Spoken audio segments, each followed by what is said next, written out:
Всем привет, меня зовут Веруша, и в этом видео я буду делать макияж с сайта 12 Stories, как вот у этой модели. Я, кстати говоря, сегодня в корсете 12 Stories, он, видите, вот такой вот с кармашками. Вообще, эта одежда популярна по всему миру, я думаю, что она есть у многих. И я тут разбирала фотографии своих работ и наткнулась на фотографии, когда я сотрудничала, работала с Тинькофф банком, а Иван Хохлов, создатель одежды, был амбассадором этого банка. И мы делали совместно с банком съемку, и я познакомилась с Иваном Хохловым. Передо мной стояла задача сохранить его красивые волнистые волосы. Съемка была очень интересная, и вот, в общем, у меня остались очень положительные впечатления об этой съемке. И я подумала, а почему бы не сделать вот такого плана видео и показать вам такой вот простой макияж. Может быть, кто-то меня будет смотреть из визажистов. Этот макияж подойдет, вот, если вы работаете для сайтов одежды, какую-то рекламу делаете. Я очень много работала на такого плана съемках. Вот, поэтому сегодня я расскажу в процессе видео, как снимается такого плана, как одежда снимается, вообще вот такого плана съемки, как они проходят. И что еще покажу? Ну и покажу макияж. На самом деле здесь не так и много у меня собрано всего. В принципе, не так и много нужно. Потому что я почитала, что вот Ирина, вот две сестры, тоже создательницы 12 Stories, она там даже, по-моему, вот бесцветным лаком пользуется, любит очень такие голые глаза, прекрасная помада, а глаза вот без макияжа. То есть вообще вот прям за натуральность. И я посмотрела просто на сайте, действительно все очень натурально, даже нету румян, все вот прям вот минималистично. Я начну, и поэтому сегодня будет очень у меня тоже минималистичный макияж. Я уже показывала в своих прошлых видео, я очень люблю тоник от Bobbi Brown. Первое, что, кстати говоря, я должна сделать, вот я как будто модель, и я пришла на макияж к визажисту. Я забираю волосы зажимчиками, да, такими зажимчиками, и протираю лицо обязательно лосьоном. Обязательно нужно протереть лицо, потому что, естественно, модель шла с улицы, зашла, и кожу нужно обязательно очистить. Кожу нужно подготовить так, чтобы она не блестела в кадре. Это очень важно. Если какой-то крем нанесен у модели, то его желательно смыть, убрать, иначе это будет блестеть все очень. Дальше бьюти блендером я нанесу праймер плюс протекшн, я тоже его показывала, от Bobbi Brown. Я постараюсь сделать все очень быстро. Вот так вот я аккуратненько. У него такой очень приятный травянистый, он белого цвета, и очень приятный травянистый запах, ну, в стиле бобика. Вот так вот я нанесла праймер. Он не дает прям супер матовости, но вот он хороший как база под тональный крем. И дальше я наношу Bobbi Brown Skin Longwear. Я его тоже показывала в прошлом своем видео.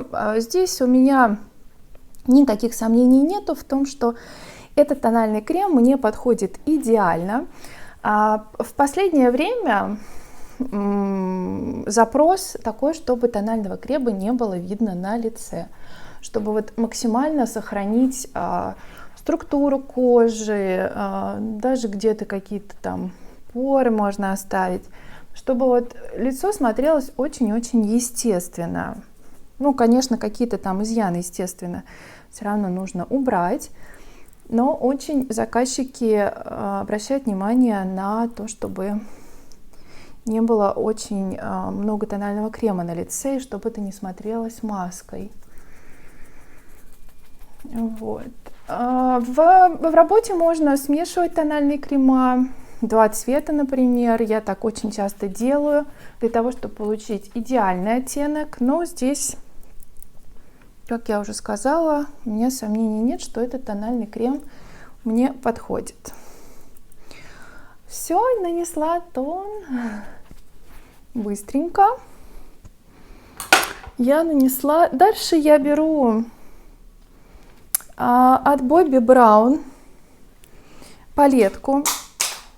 Упала кисточка. Что нужно делать, когда упала? Это не кисточка упала. Вот когда кисточка упала, то уже ей пользоваться нельзя. Ну или продезинфицировать ее. Но я обычно уже не пользуюсь, откладываю ее.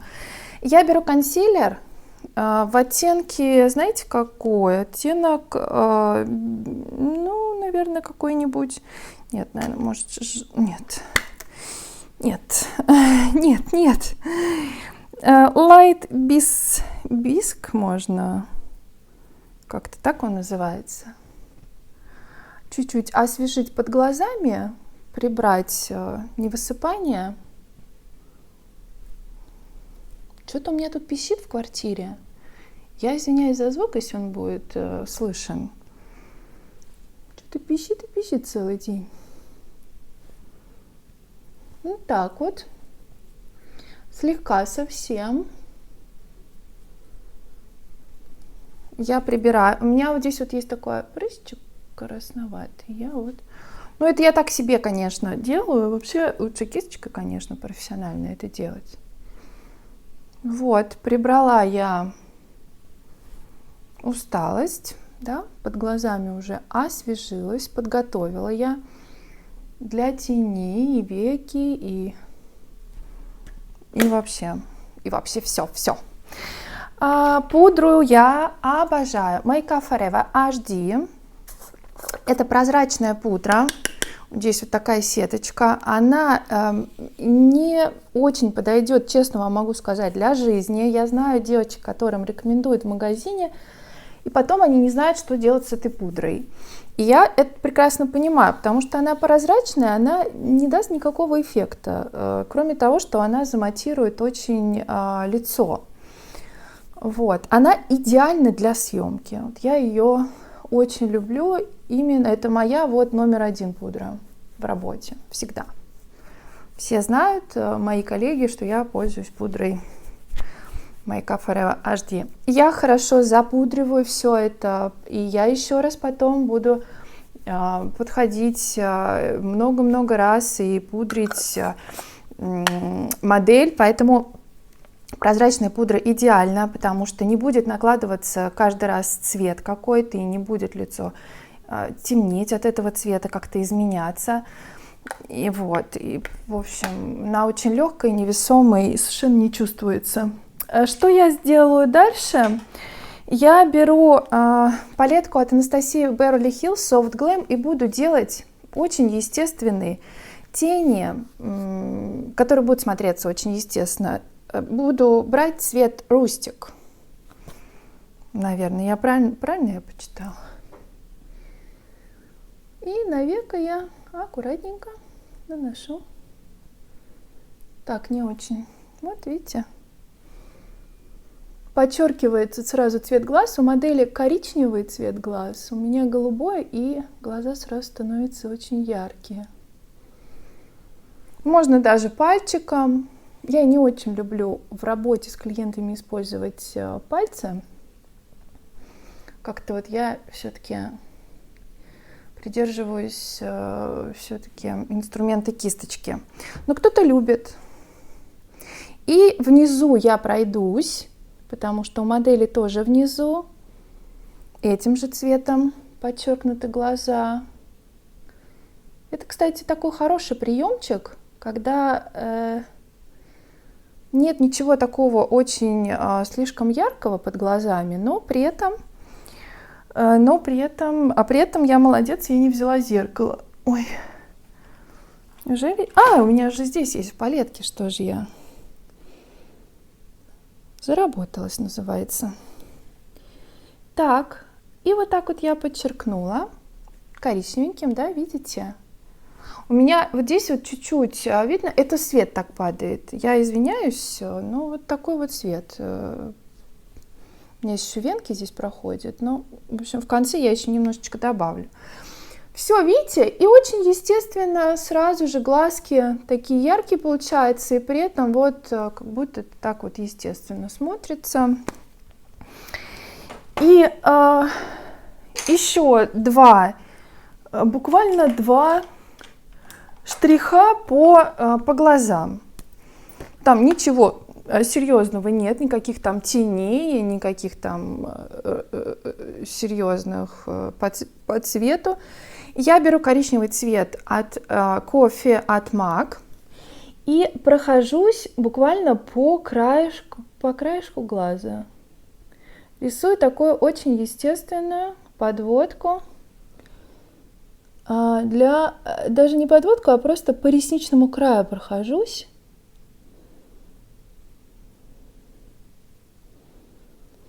Вот.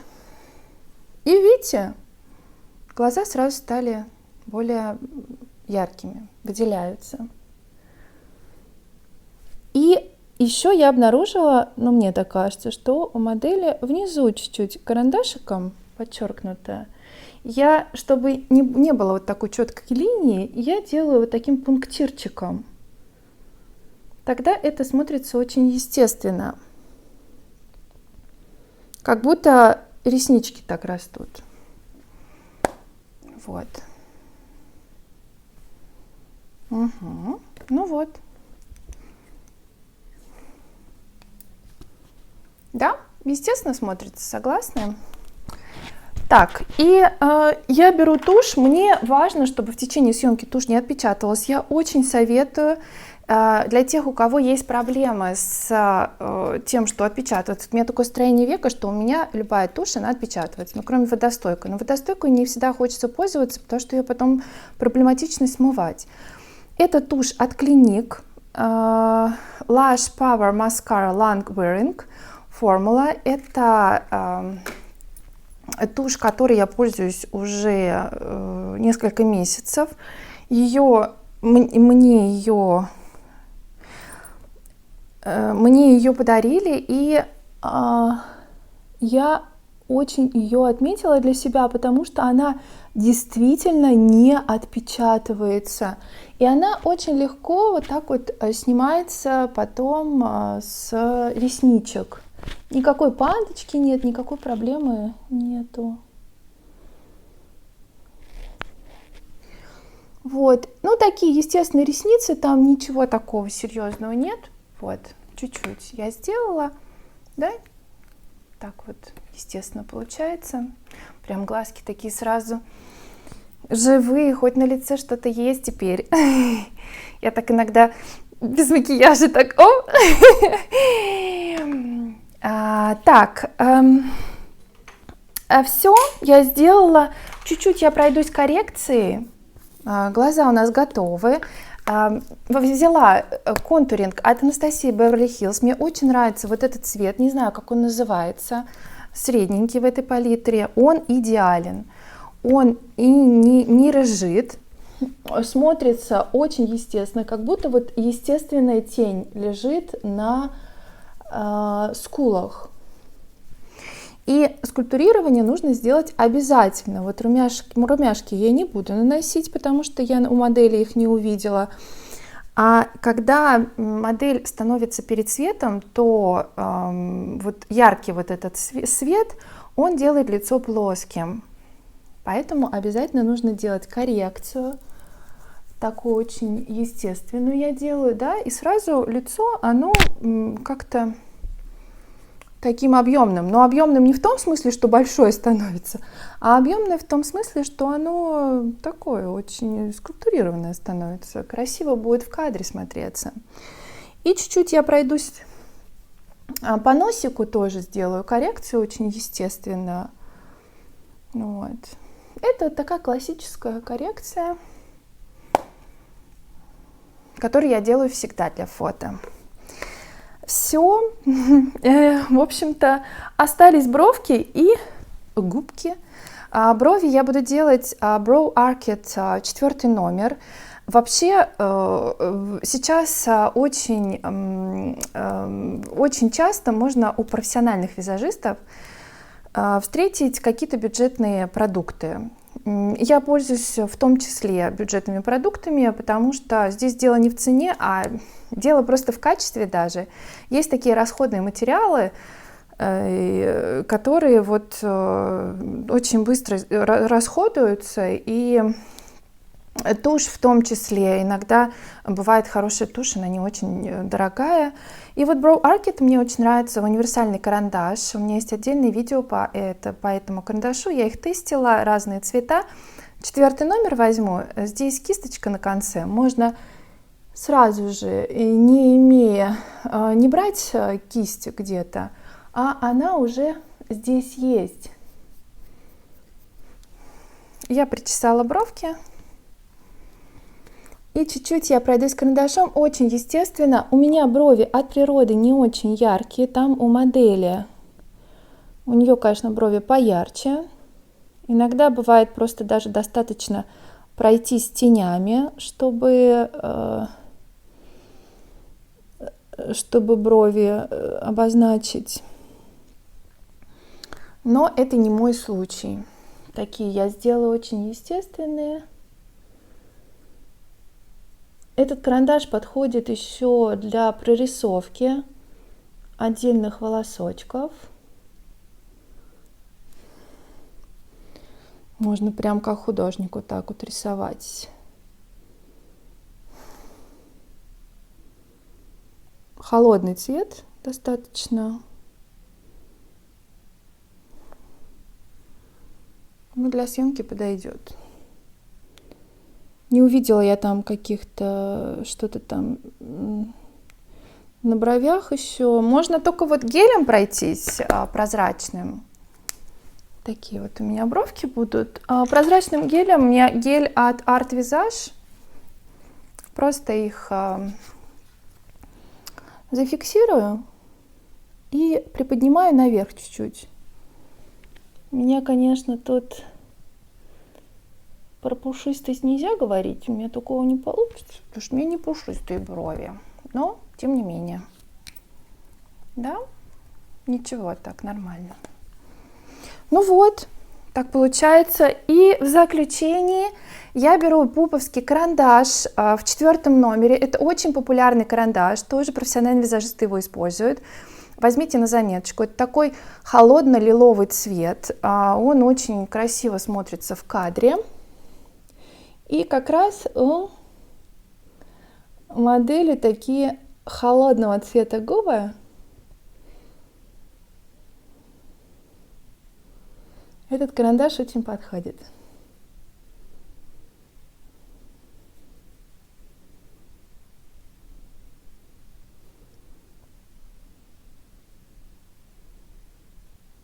Я просто прям карандашом, видите, просто прохожусь прям по всем губам. И в конце сейчас сделаю чуть-чуть, добавлю бальзамчика. Вот так вот получается. Чуть-чуть совсем бальзамчика. Оп.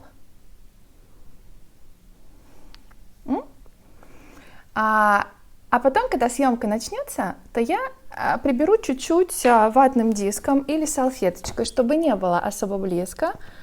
Либо можно, я, кстати, бальзам взяла Carmex, это тоже очень популярный у визажистов бальзам в чемодане, он должен обязательно быть, потому что он там и для мужчин подходит.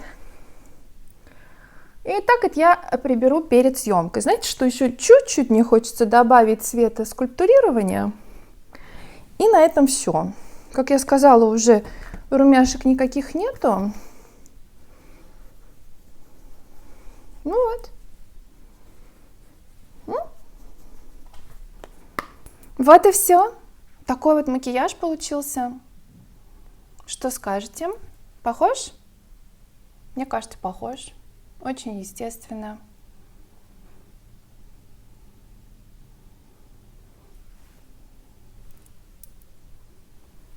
Вот. И здесь видео я бы, сначала я показывала макияж, да, и я бы еще прошлась утюжком, где-то я тут откладывала его. У меня утюжок от Babyliss, нет, я извиняюсь, Gamma, у меня Babyliss маленький, Gamma. Я бы прошлась, потому что вот, когда заломы какие-то, да, это все некрасиво в кадре смотрится, и волосы я бы утюжком вытянула, чтобы они гладкие были и, в общем, идеально смотрелись в кадре. Но я всегда волосы начинаю делать с самого начала, потом уже приступаю к макияжу. Вот, так что, в общем, вот так вот у меня получился такой очень естественный, быстрый макияж. И как проходят съемки, я обещала вам рассказать. Значит, визажист приезжает, обычно это ранний приезд, ну, зачастую, да, я с 12 Stories прям вот именно в работе не сотрудничала, но только вот делали мы совместную с банком, где Иван был амбассадором.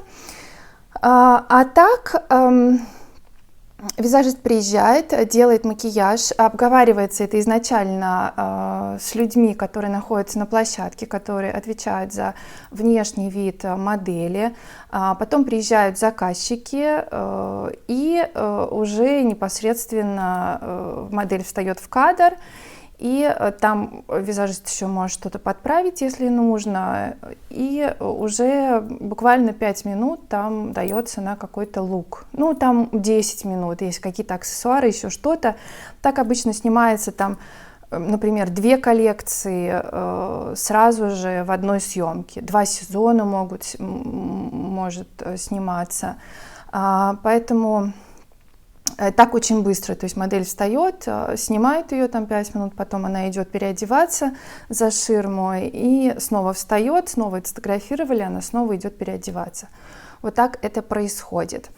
Вот, так что, в общем, такие очень динамичные съемки и ну, очень интересные, когда вот одежда, она, знаете, висит на вешалке, такая отдельно там какая-нибудь футболка, отдельно юбка, когда это уже, во-первых, на красивой фигуре на модели, во-вторых, когда это все скомпоновывается из сочетания, когда вот стилист подбирает идеально по цвету, идеально, как иногда кажется, что я бы в жизни так не сочетала, а когда это на модели все одевается и думаешь, вау, классно смотрится. Но это талант, конечно, это стилисты тоже молодцы, это очень талантливые люди. Вот. В общем, такой вот макияж получился вот для съемки. Имейте в виду, ничего сложного, и заказчики будут довольны таким макияжем. Очень легкий и очень естественный. В кадре будет очень хорошо смотреться, я гарантирую. Все, спасибо вам большое за внимание. Я желаю вам хороших выходных и до новых встреч в следующем видео. Пока!